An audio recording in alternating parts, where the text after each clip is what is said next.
India America വ്യാപാര കരാർ ഏത് നിമിഷമുണ്ടാകും എന്ന് ഇന്ത്യക്ക് വലിയ ആശങ്കയൊന്നുമില്ല. കാരണം അതുണ്ടായാലും ഉണ്ടായില്ലെങ്കിലും ഇന്ത്യക്ക് വലിയ വിഷമമൊന്നുമില്ല. പക്ഷേ ഡൊണാൾഡ് ട്രംപിന് അങ്ങനെയല്ല.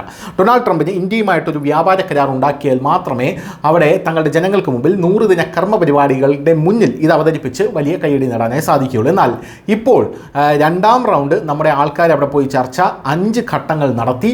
ആ 5 ഘട്ടങ്ങളിലും തീരുമാനമാകാതെ ഇപ്പോൾ തിരിച്ചു വന്നിരിക്കുന്നു എന്ന റിപ്പോർട്ടാണ് ഇപ്പോൾ പുറത്തു വരുന്നത്. അതായത് വ്യാപാര കരാർ സമ്പൂർണ്ണമായി സ്തംഭിച്ചു നിൽക്കുകയാണ്. ഇപ്പോൾ US പ്രതിനിധി സംഘം ഓഗസ്റ്റിൽ ഇന്ത്യയിലേക്ക് വരും. തടസ്സങ്ങൾ എന്തുകൊണ്ടാണ് എന്നുള്ളത് പഠിക്കാനാണ് അവർ ഇങ്ങോട്ട് വരുന്നത്. അതായത് അവിടെ നിന്ന് ഇനി നിങ്ങൾ വേണമെങ്കിൽ ഇങ്ങോട്ടേക്ക് വരൂ എന്നാണ് ഇന്ത്യ പറഞ്ഞിരിക്കുന്നത്. ഇന്ത്യയും അമേരിക്കയും തമ്മിലുള്ള വ്യാപാര കരാറിനുള്ള ഒരുക്കങ്ങൾ അന്തിമഘട്ടത്തിൽ നടക്കുകയാണ്. എന്നിരുന്നാലും ഇടയ്ക്കിടെ അഭിപ്രായ വ്യത്യാസങ്ങൾ കാരണം ഈ വ്യാപാര കരാർ സെപ്റ്റംബറിലോ ഒക്ടോബറിലോ പ്രഖ്യാപിക്കുമെന്ന് ഇപ്പോൾ റിപ്പോർട്ടുകൾ പറയുന്നു. വ്യാപാര കരാറിനായി ഇന്ത്യൻ പ്രതിനിധി സംഘം അമേരിക്കയിലേക്ക് പോയിരുന്നു. എന്നാൽ പ്രധാന പ്രഖ്യാപനങ്ങളൊന്നും തന്നെ ഇല്ലാതെ പ്രതിനിധി സംഘം ഇന്ത്യയിൽ നിന്ന് മടങ്ങുന്ന കാഴ്ച നമ്മൾ കണ്ടതാണ്. ഓഗസ്റ്റ് 2-ാം വാരത്തിൽ അമേരിക്കൻ പ്രതിനിധി സംഘം ഇന്ത്യയിലേക്ക് എത്തും എന്നാണ് ഇപ്പോൾ റിപ്പോർട്ടുകൾ സൂചിപ്പിക്കുന്നത്. എന്തൊക്കെയാണ് ഇതിൽ ഉണ്ടായിരിക്കുന്ന തടസ്സങ്ങൾ? ഇന്ത്യയും US ഇതുവരെ 5 റൗണ്ട് ചർച്ചകൾ ഔദ്യോഗികമായി നടത്തി. വാഹന ഘടകങ്ങൾ, ഉരുക്ക്, കാർഷിക ഉൽപ്പന്നങ്ങൾ എന്നിവയുമായി ബന്ധപ്പെട്ട് ഇരു രാജ്യങ്ങളും തമ്മിൽ വ്യത്യാസങ്ങളുണ്ട്. അതിനാൽ കരാറിന് മുമ്പുള്ള ചർച്ചകൾ വളരെ കാലമായി ഇതേ തുടർന്ന് നീണ്ടുപോവുകയാണ്.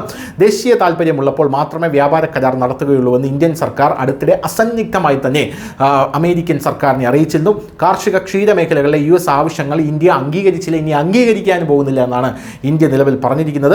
ഓഗസ്റ്റ് 1 വരെ താരിഫ് ഏർപ്പെടുത്തണമെന്ന് US പ്രസിഡന്റ് ഡൊണാൾഡ് ട്രംപ് ലോക രാജ്യങ്ങൾക്ക് സമയപരിധി നൽകിയിരുന്നു.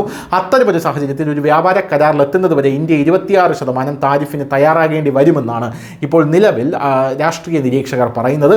മറുവശത്ത് ഇന്ത്യ US വ്യാപാര കരാർ ഏതാണ്ട് അന്തിമമായെന്നും ഒരു വലിയ പ്രഖ്യാപനം ഉടൻ ഉണ്ടാകുമെന്നും ട്രംപ് ആവർത്തിച്ച് അവകാശപ്പെട്ടുകൊണ്ടിരിക്കുകയാണ്. എന്നിരുന്നാലും മറുവശത്ത് ഇന്ത്യയും ബ്രിക്സ് അംഗമായതിനാൽ ബ്രിക്സ് രാജ്യങ്ങൾക്ക് അധിക താരിഫ് ചുമത്തുമെന്ന് ട്രംപ് ഇന്ത്യയെ ഭീഷണിപ്പെടുത്തുകയും ചെയ്തു. അങ്ങനെ ആകെ മൊത്തം കുഴഞ്ഞു മറിഞ്ഞൊരു അവസ്ഥയിലാണ് ഈ കരാറിൻ്റെ മുന്നോട്ട് പോക്ക്. News desk, news India Malayalam.